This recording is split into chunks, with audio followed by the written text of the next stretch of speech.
Salam, hər vaxtınız xeyir. Bugün adi və onluq kəsirlər mövzusunun izahına baxacağıq. Deməli, ilk öncə kəsirlər nəyə deyilir, onunla başlayaq. Kəsirlər A bölünsün B şəklində göstərilə bilən ifadəyə kəsir deyilir. Burada A-mız surət, B-miz isə məxrəc adlanır. Nümunə göstərək. Məsələn, 6-da 5, 3-də 2, 12-də 18. İlk öncə oxuyarkən məxrəc, daha sonra surət oxunur. 6-da 5, 3-də 2, 12-də 18. Kəsirlər iki yerə bölünür. Düzgün kəsirlər və düzgün olmayan kəsirlər. Düzgün kəsirlər nəyə deyilir? Düzgün kəsirlər nəyə deyilir? Əgər məxrəc surətdən böyükdürsə, biz buna düzgün kəsir deyəcəyik. Məsələn, 3-də 2. Görürsüz, məxrəc surətdən böyükdür. Məsələn, 12-də 1. Əgər məxrəcdəki ədəd surətdəki ədəddən böyükdürsə, biz buna düzgün kəsir deyəcəyik. Bəs düzgün olmayan kəsir nədir? Yəni, bu səfər əgər surət məxrəcdən böyük olarsa, biz buna düzgün olmayan kəsir deyəcəyik. Məsələn, surətdə yazıram 128, məxrəcdə yazıram 5. Yəni, görürsünüz, surətdəki ədəd məxrəcdəki ədəddən böyükdür. Biz buna düzgün olmayan kəsir deyəcəyik. Və yaxud da, məsələn, 12-də 11. Görürsünüz, surətdəki ədəd məxrəcdəki ədəddən böyükdür. Və bərabər də olarsa, məsələn, yazıram 15-də 15. Baxın, bərabər də olarsa, yəni surətlə məxrəcdəki ədədlər bir-birinə bərabər olarsa, biz yenə buna düzgün olmayan kəsirlər deyəcəyik. İndi qarışıq ədəd nəyə deyilir? Ondan danışaq. Qarışıq ədəd və yaxud da qarışıq kəsir. Tam və kəsir hissədən ibarət olan ədədə qarışıq ədəd deyilir. Məsələn, 3 tam 2-də 1. Görürsünüz, həm tam hissə var, həm kəsir hissə var. Biz buna qarışıq ədəd deyəcəyik. Məsələn, 100 tam 10-da 8. Məsələn. Yəni, həm tamı var, həm də kəsir hissəsi olan ədədlərə qarışıq ədədlər deyəcəyik. İndi qarışıq ədədin düzgün olmayan kəsirə çevrilməsindən danışaq. Məsələn, bizə bir qarışıq ədəd verilib. 5 tam 4-də 1. Biz bunu düzgün olmayan kəsirə necə çevirəcəyik? Bu məxrəcdəki ədəd, baxın, bu məxrəcdəki ədəd olduğu kimi qalır. Tamı məxrəcə vururuq, üzərinə surətdəki ədədi gəlir. 5-i 4-ə vuranda 20, üstünə 1 gələndə 21. Həmin alınan ədədi də surətdə yazırıq. Birin daha yenə nümunə göstərirəm. Məsələn, olsun 6 tam 4-də 4 olmasın, başqa ədəd olsun. Məsələn, 8-də 7. Bunu düzgün olmayan kəsirə necə çeviririk? Yenə deyirəm, məxrəc olduğu kimi qalır 8. Tamı, yəni 6-nı məxrəcdəki ədədə vururuq 8-ə. Üzərinə surətdəki ədədi gəlirik. 6-nı 8-ə vuranda 48, üstünə 7 gələndə 55. Həmin aldığımız ədədi də surətdə yazırıq. İndi düzgün olmayan kəsirin qarışıq ədədə çevrilməsindən danışaq. Məsələn, bizə bir düzgün olmayan kəsir verib 5-də 18. Biz bunu qarışıq ədədə çeviririk. Yenə də deyirəm, qarışıq ədəd nəyə deyilir? Tam və kəsir hissədən ibarət olan ədəd. Baxın, uşaqlar, bu kəsir xətti bölmə əməlidir. Bölmək deməkdir. Yəni, burada 18 5-ə bölünməlidir. Kənarda çubuqlu bölməni bölür. 18-i 5-ə. 18-in içərisinə 5, 3 dəfə. 3-ü 5-ə vuranda 15. 18-dən 15 çıxıram 3. Baxın, artıq bölünmürdə saxlayırıq əməli. Tamımız neçə idi? 3 tam. Məxrəci olduğu kimi saxlayırıq. Alınan qalığı da surətdə yazırıq. Alınır 3 tam 5-də 3. Birin daha nümunə göstərirəm. Məsələn, 2 surətdə olsun, 5 məxrəcdə olsun. Biz bunu qarışıq ədədə necə çeviririk? Yenə götürürük 22-ni 5-ə bölürük. 22-nin içində 5, 4 dəfə, 4-ü 5-ə vurduq. 20, 22-dən 20-ni çıxdı 2. Tamamız neçədir? 4. Məxrəci olduğu kimi saxlayırıq. Qalığımız neçə alındı? 2. Deməli 5-də 22, 4 tam 5-də 2 deməkmiş. Baxın, yenə bunu bayaqki izah elədiyim qaydanı bir-birinin tərsi olan çevrilmədir. Elə bil bayaq qayda izah etdim ha. Qarşı ədədin düzgün olmayan kəsir çevirməsi. 4-dan 5-də 2-ni çevirəndə nə alınır? Dedik, məxrəci olduğu kimi saxlayırıq. Tam məxrəcdəki ədədə vurulur. Üzərinə qalıq surətdəki ədəd gəlinir. 4-ü 5-ə vurduq. 20, 20 üstünə 2 gəldi. 22. Görürsüz? Eyni şey alınır. Yəni bir-birinin əksi olan bir prosesdir. Deməli, indi kəsirlərin müqayisəsindən danışmaq istəyirəm. Yəni müqayisə deyəndə hansı kəsirin böyük, hansı kəsirin kiçik olmasından danışırıq. Birinci başlayaq. Məxrəclər eyni olarsa. Göstərirəm. Məsələn, bizə kəsir verilib 15-də 3 ilə 15-də 8. Deyir, bu kəsirləri müqayisə edir. Yəni, hansı kəsir böyükdür, hansı kəsir kiçikdir. Yadımıza saxlayırıq. Bunu hətta qayda dəftərinizə də qeyd edin söz olaraq. Məxrəcləri eyni olan kəsirlərin hansının surətindəki ədəd böyükdürsə, o kəsir böyükdür. Burada artıq baxın, məxrəclərimiz eyni ədədlərdir. Surətdəki ədədlərə baxıram. Biri 3-dür, biri 8-dir. Bunlardan hansı böyükdür? Təbii ki, 8 olan. Ona görə bizim 15-də 8 kəsirimiz 15-də 3 kəsirindən böyük olmuş olacaq. Bəs yaxşı, bu səfər məxrəclər yox, surətlər bərabər olarsa, yəni eyni olarsa, məsələn, bizə verilib 128 surətdə verilib 5 məxrəcdə, burada isə 128 surətdə verilib 110 məxrəcdə. İndi bu qaydamız necə idi? Surətlər eyni olarsa, baxın, surətlərimdəki ədədlərim eynidir. Görürsünüz, hər ikisi 128-dir. Necə müqayisə edirəm? Baxıram məxrəclərə. Məxrəcimdəki hansı ədəd kiçikdirsə, o kəsirim böyükdür. Ki, surətlər eyni olanda fərqli olur qaydamız. Baxıram, burada 5 böyükdür, yoxsa 110? Təbii ki, 110 böyükdür. Onda bu kiçikdir. Yəni, kiçiyim olan böyükdür, böyücüm olan kiçikdir. Ona görə ən böyük kəsirim neçə olacaq? 5 olacaq. Və yaxud da məntiqlə də düşünə bilərsiniz. Bir var 128 ədədini 5 yerə bölmək. Bir var 128 ədədini 110 yerə bölmək. Hansında daha kiçik cavab taparsınız? Təbii ki, 110 yerə bölünəndə daha kiçik olur da bir şey. Məsələn, bir pizza dilimin bir var 5 yerə bölürsən, bir var ki, 110 yerə bölürsən. Daha kiçik hansında alınır? 110-da. Böyük hansında alınır? 5-də. Yəni, o məntiqlə də yanaşanda görəcəksiniz ki, məxrəci böyük olan kiçikdir, kiçik olan isə böyükdür. Bəs bu səfər nə surətlər bərabərdir, nə surət, nə də məxrəc bərabər olarsa, yəni heç nə eyni deyil. Eyni olmazsa, məsələn, yazıram, nə olsun? 4-də 3 ilə 5-də 2. Deyir, indi bu kəsirləri müqayisə elə. Baxın, nə edirsiniz? Biz 2 dənə rahat qayda bildik də. Məxrəcləri eyni olan, bir də surətləri eyni olan. Ya məxrəci bərabərləşdiririk, ya surəti. Necə? Baxın, məsələn, mən məxrəci bərabərləşdirmək istəyirəm. 4 ilə 5. Bu ədədlər üçün ortaq məxrəc tapılır. Ortaq məxrəc, yəni ki, elə bir ədəd tapılmalıdır ki, o ədəd həm 4-ə bölünməlidir, həm də 5-ə. Çox vaxt o ədədlərin hasılı olur. Yəni, hasillər hər zaman ödəyir. Yəni, 4-ü 5-ə vuranda neçə eləyir? 20. Mən 20, bax, ortaq məxrəcim kənarda yazıram 20-dir. 4-ü neçəyə vuranda 20 eləyir? 5-ə. Avtomatik mən surətdəki ədədimi də 5-ə vurmalıyım. Məxrəci niyə vurmamsa, surət də ona vurulmalıdır. 5-i neçəyə vuranda 20 eləyir? 4-ə, 10-da mən surətdəki ədədimi də 4-ə vurmalıyım.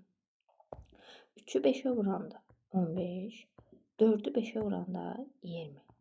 2-ni 4-ə vuranda 8, 5-i 4-ə vuranda 20. Artıq məxrəcimdəki ədədlər eynidir. Hər ikisi 20-20-dir. Bunun qaydası necə idi? Surəti böyük olan kəsir böyük, kiçik olan isə kiçik idi. İlk qaydamız.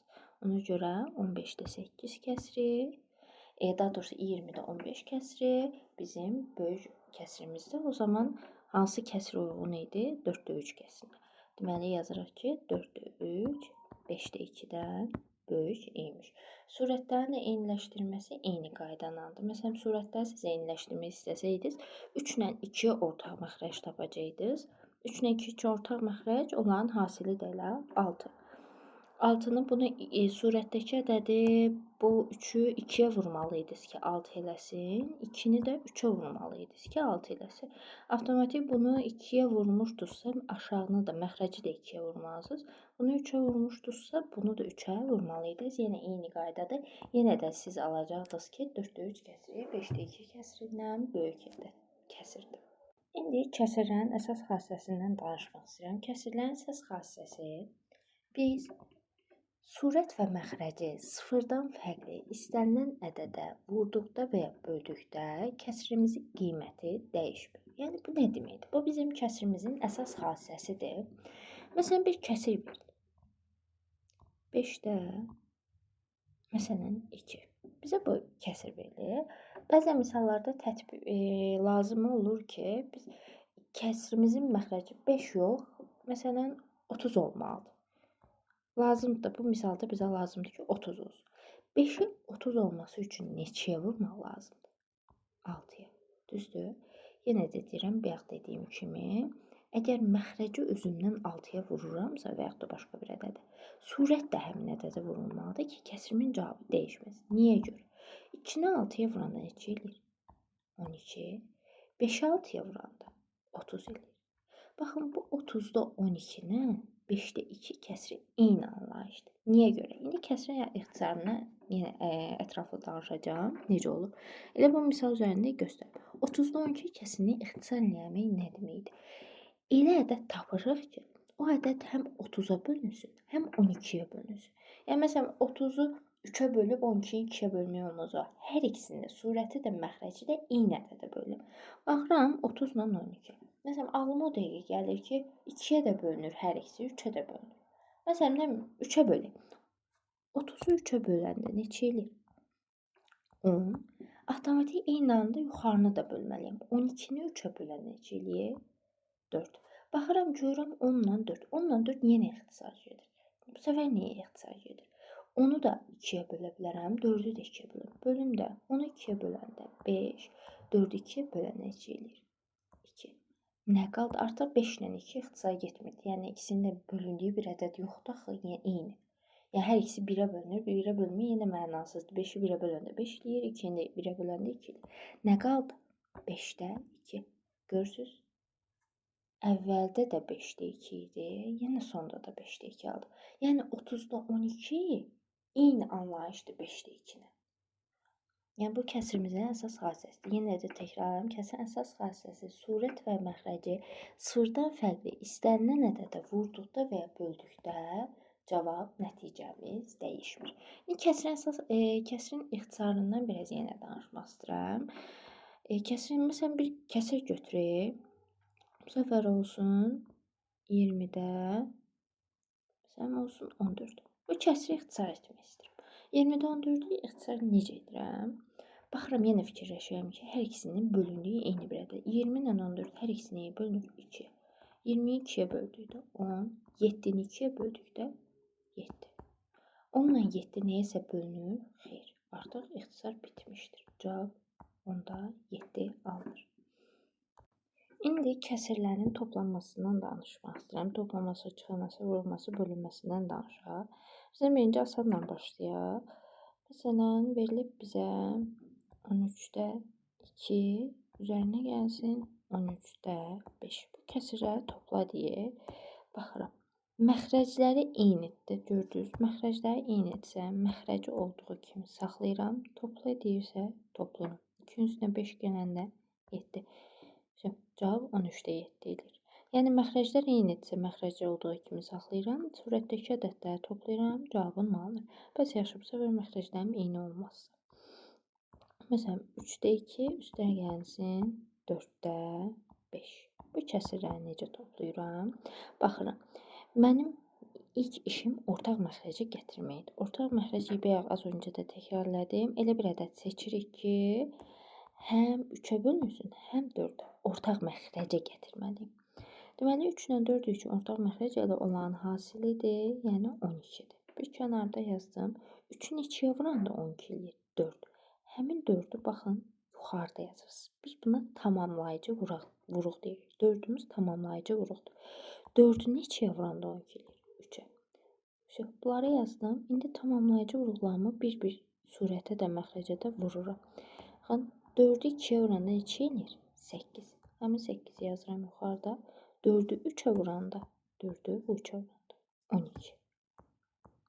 Üzerine gelsin 3'ü 5'e vururam. 3'ü 5'e vururam. 15. 3'ü 4'e vururam. 12. Baxın bu səfər məxrəclərim eynidirsə, məxrəci olduğu kimi saxlayıram. Surətdə toplayıram. 8'in üstünə 15 gələndə cavab 23 edir. Şimdi bu kəsirlərin toplanması da belə. İndi kəsirlərin çıxılmasından danışaq. Məsələn, yenə asanlıq qaydasından başlayayım. 8-də 5 çıxılsın 8-də 2.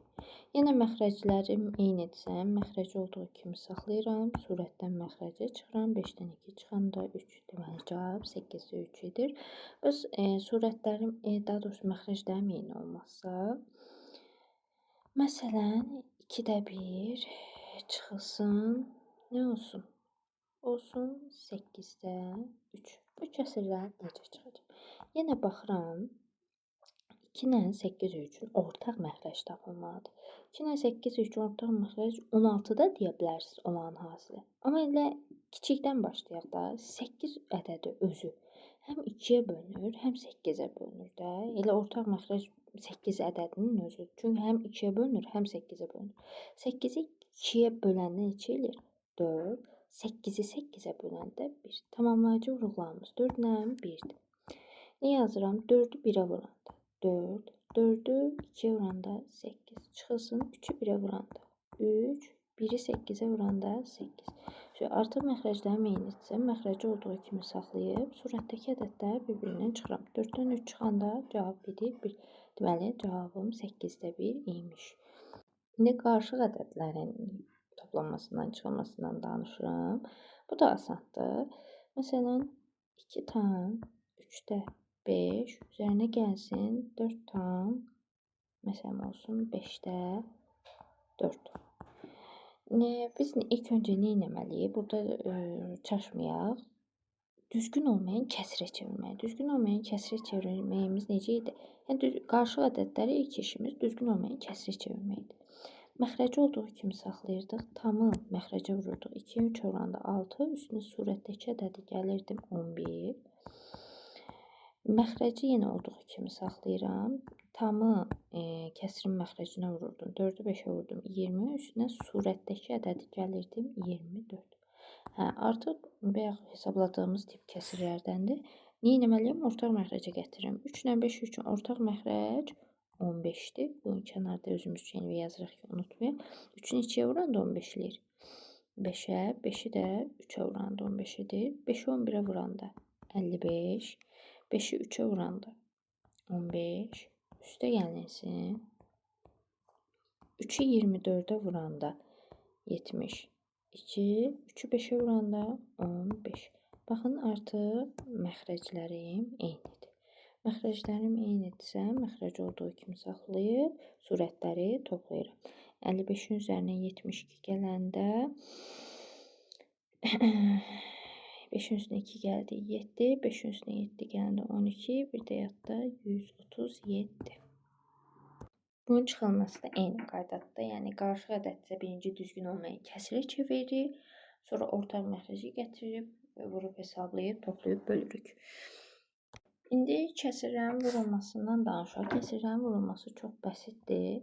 Məsələn, 5'də 3 vurulsun 4'də həm olsun 6. Kəsirlərin vurulmasında nə edirik? Surət surətə vurulur, məxrəc də məxrəcə vurulur.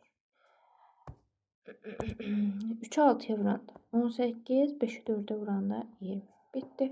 Yəni surətdəki ədəd surətə vurulur, məxrəcdəki ədəd də məxrəcə vurulur. Bəs qarışıq ədəd olsun nə edirik? Məsələn, 2 tam 3-də 1 vurulsun 3 tam 4-də 2. Məsələn, misal üçün. Nə edirdik? Yenə düzgün olmayan kəsrə çevirir. Harda qarışıq ədəd gördünüz, düzgün olmayan kəsrə çevirin, elə hesablama aparın. Məxrəcimiz olduğu kimi qalırdı. 2-ni 3-ə vuranda 6 üstünə surətdəki ədədi gəlirəm. 7 vurulsun, yenə qarışıq ədədə çevirirəm. Məxrəc olduğu kimi saxlayıram. 3-ü 4-ə vurdum. 12 üstünə 2 gəldim. 14. Şu, bundan sonrası artıq qarşı-qarşıya vurmaqdır. 3-ü 4-ə vurduq. 12. 7-ni də 14-ə vuranda 98. Deməli, bu kəsrlər bir-birinə vuranda cavab 12-də 98 alınır. Kəsrlərin bölünməsindən danışaq. Məsələn, 3-də 7 bölünsün. Məsələn, olsun 5-də 6. Baxın, bu kəsrlərin bölünməsini. Kəsrlərin bölünməsində qayda necədir? Baxın, birinci kəsri olduğu kimi saxlayırıq. Birinci kəsrlə işim yoxdur. Bu görürsə, bu bölməməli. Bölməməlini əvəz eləyirik vurma əməlindən. Daha sonra bu ikinci kəsrin surət və məxrəcindəki ədədlərin yerini dəyişirik. Yəni 6 yuxarıda idi, aşağı düşür, 5 aşağıda idi, yuxarı çıxır. Yəni 6-nı aşağı endirirəm, 5-i də yuxarı. Şu kəsrlərin vurulması. Nə edirik? Qarşı-qarşıya vururuq. 3-ü 6-ya vuranda 18, 7-ni 5-ə vuranda 35. Bu qədər bəsit. Məsələn, qarşı ədəd üzərində də göstərim. 2 tam 3-də 2 bölünsün 3 tam 4-də 3. Misal üçün. Birinci nə edirik? Qarışıq ədəd gördüksə düzgün olmayan kəsrə çeviririk. Birinci kəsri çevirib məxrəci olduğu kimi saxlayıram. Tamı məxrəcə vururam. 2-ni 3-ə vurdum. 6 üstünə surətdəki ədədi gəldim. 2 edir 8 bölünsün. Məxrəci olduğu kimi saxlayıram. 3-ü 4-ə vurdum. 12 üstünə 3 gəldim. 15. Kəsrlərin bölünməsi necə idi? Birinci kəsri olduğu kimi saxlayırıq. Bölmə əməlini vurma ilə əvəz edirik. İkinci kəsrin surət və məxrəcindəki ədədlərin yerini dəyişir. 15 aşağı, 4 yuxarı. Şu, artıq qarşı-qarşıya vururuq. 8 4-ə vuranda 32, 3-ü 15-ə vuranda 45. İndi ədədin hissəsinin tapılmasından danışaq. Hissəsinin tapılması. Məsələn, biz hələ şərtdə deyək ki, 12 ədədinin 3-də 4 hissəsini tap. Çox asandır qayda. Ədədin hissəsini tapanda, bax, ədədin hissəsini tapanda ədədi hissə göstərən ədəd neçədir? 3-də 4. Ədədi hissə göstərən ədədə vururum. 12 vurulsun 3-də 4. O, indi məsələn deyirsiniz ki, müəllim, bu bayaq izah etdiyiniz vurma əməlini bənzəmədi. Baxın, uşaqlar, bu 12-nin məxrəcin olmaması sizi çaşdırmasın. Ümumiyyətlə, məxrəc yoxdursa, siz özünüzdən bir kəsr xətti çəkib, məxrəcə hər zaman bir əlavə edib, ona kəsr şəklini gətirə bilərsiniz. Çünki niyə? Bu deyilən də deyirəm. Kəsr xətti nə idi? Bölmə əməli idi. 12-ni 1-ə bölən neçə edir? 12-dir. Bizə 12 lazım idi. Yəni, ona görə bir ədədi 1-ə böldükdə cavab nəticə dəyişmir. Ona görə onu 1-ə bölməklə göstərmək olar. Bundan sonrası qarşı-qarşıya vurmaqdır. 12-ni 4-ə vurduq. 48. 1-i 3-ə vurduq. 3. 48-i də 3-ə bölən neçə edir? 16. Deməli, 12 ədədinin 3-də 4 hissəsi neçə imiş? 16 imiş. Bu ədədin hissəsini tapanda yenə də deyirəm, ədədi hissə göstərən ədədə vurmağımız kifayətdir. Bəs indi hissəsinə görə ədədin tapılmasından danışım. Hissəsinə görə ədədin tapılması. Məsələn, bizə verib 7-də 1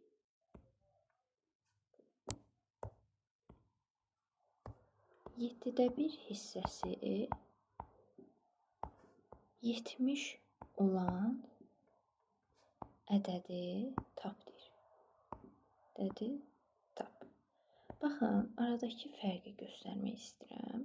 Bayaq məndən ədədi vermişdi, hissəsini tap deyirdi. İndi hissəni verib ədədi tap deyir. Aradakı fərq budur. Bunda nə edirik? Bunda da çox bəsitdir. Bunda vururdu, bunda böləcək. Ədədi hissə göstərən ədədə bölməliyik.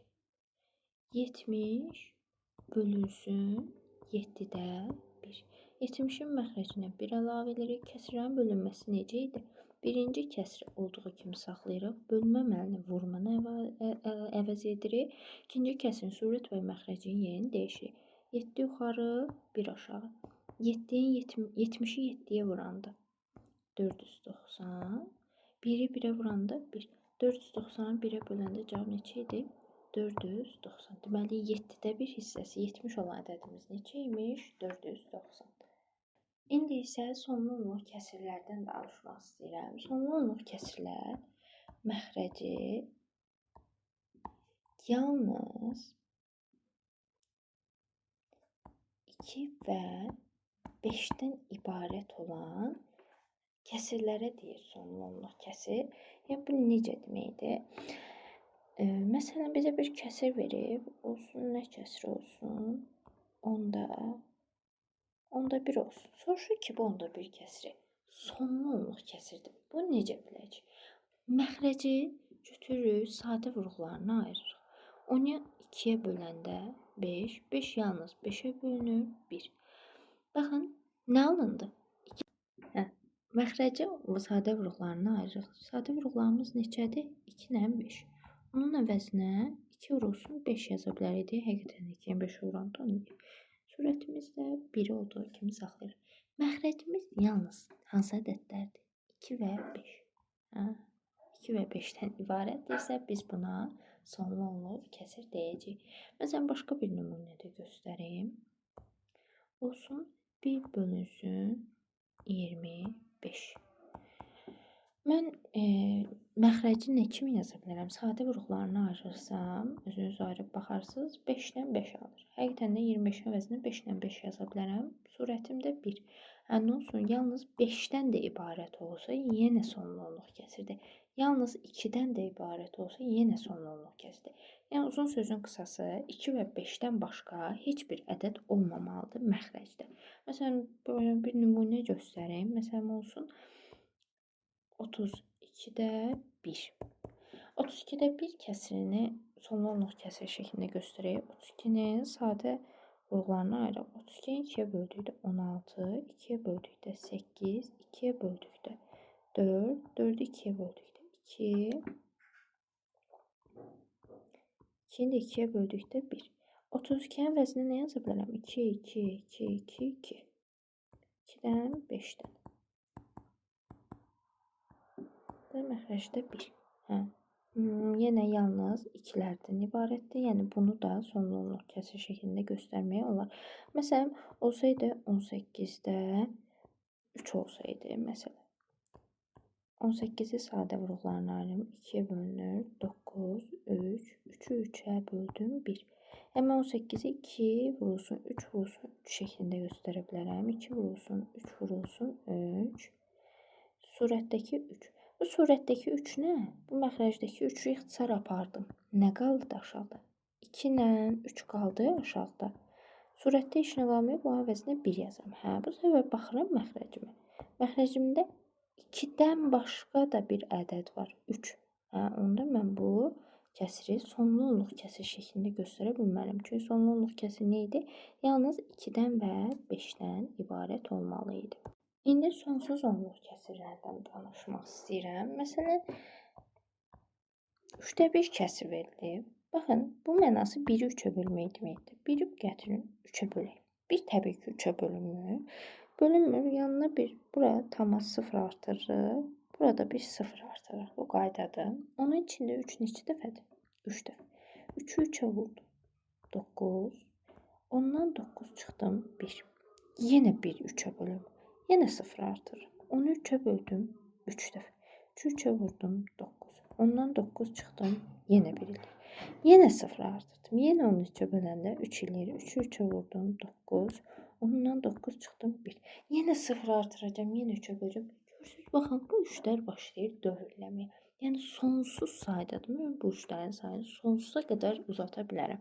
Baxın bunun cavabı 0,3 sonsuza qədər üçlər davam edir. Bunu bu şəkildə yox, biz artıq necə yazacağıq? 0, dövr edən rəqəmim, təkrarlanan ədədim neçədir? 3. Həmin dövr edən ədədimi mötərizədə yazacağam. Buna da deyilir, oxunuş necədir? 0 dövrdə 3. Yəni dövr edən ədədim 3-dür. Bunu bu şəkildə yazacağıq. İndi dövr olunmuş kəsrə 2 yerə bölünür. Saf və qarışıq. Saf nədir? Qarışıq nədir? Məsələn, 2 tam dövrdə 5. Baxın, vergüldən sonra dərhal dövr başlayır. Yəni bunun mənası 2 tam dövr edən rəqəm neçədir? 5, 5, 5. Yəni 5-lər sonsuz saydadır. Baxın, dövrdən dərhal sonra dövr başlayırsa, biz buna saf deyirik. Yox əgər, məsələn, 2 tam, 3 tam dövrdə 4 olsaydı. Baxın, burada isə vergüldür. Bir ədəd var, daha sonra dövr başlayır. Biz onda buna qarışıq deyəcəyik. Yəni vergüldən sonra dərhal dövr başlamırsa, biz buna qarışıq sonsuz dövr onluq kəsir deyəcəyik. Bu mənası nədir? 2 tam 3 yazırıq. Başlayır 4-lər dövr etməyə. Bunun da açılışı bu şəkildədir. İndi biz bu safın da kəsrə çevrilməsindən, qarışığın da kəsrə çevrilməsindən danışaq. Məsələn, 3 tam dövrdə 5. Biz bunu kəsrə necə çeviririk? Tam olduğu kimi yazırıq. 3 tam kəsr xətti çəkirik. Dövr edən rəqəm sayı neçədir? 1 dənə. Rəqəm sayı qədər məxrəcə 9 yazılır. Dövr edən rəqəm isə surətdə yazılır. Alınır 3 tam 9-da 5. 9-dan başqa ədəd yazıla bilərmi? Xeyr. Məsələn, başqası nümunə göstərirəm. 12 tam dövrdə 27. Bunu kəsrə necə çeviririk? 12 tamı olduğu kimi saxlayırıq. Kəsr xətti çəkdik. Dövr edən rəqəm sayı neçə dənədir? 2 dənə. Həmin rəqəm sayı qədər məxrəcə 9 yazırıq. Dövr edən ədəd neçədir? 27. Deməli, cavab 12 tam 99-da 27 edir. Məsələn, birini də göstərim.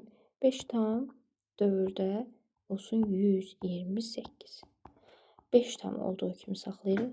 Dövr edən rəqəm sayı neçə dənədir? 3 dənə. Deməli, məxrəcə 3 dənə 9 yazacaq. Dövr edən rəqəmi də surətdə yazırıq. Bu bunların kəsrə çevrilməsi. İndi qarışığın çevrilməsindən danışaq. Məsələn, 2 tam 3 dövrdə 5. Bunu necə çeviririk? Yenə 2-ni tam olduğu kimi saxlayırıq. Kəsr xətti çəkdik. Dövr edən rəqəm sayı neçə dənə? 1 dənə. Bir dənə 9-u yazdım. Dövrlə vergül arasında neçə ədəddir? Baxın, dövrlə vergül arasında neçə ədəd var? 1 dənə. Həmin rəqəm sayı qədər məxrəcə 0 yazılır. Vergüldən sonranı bütöv yazırıq. Hansı ədəddir? 35. Çıxırıq dövr edən rəqəmi, yəni 3-ü.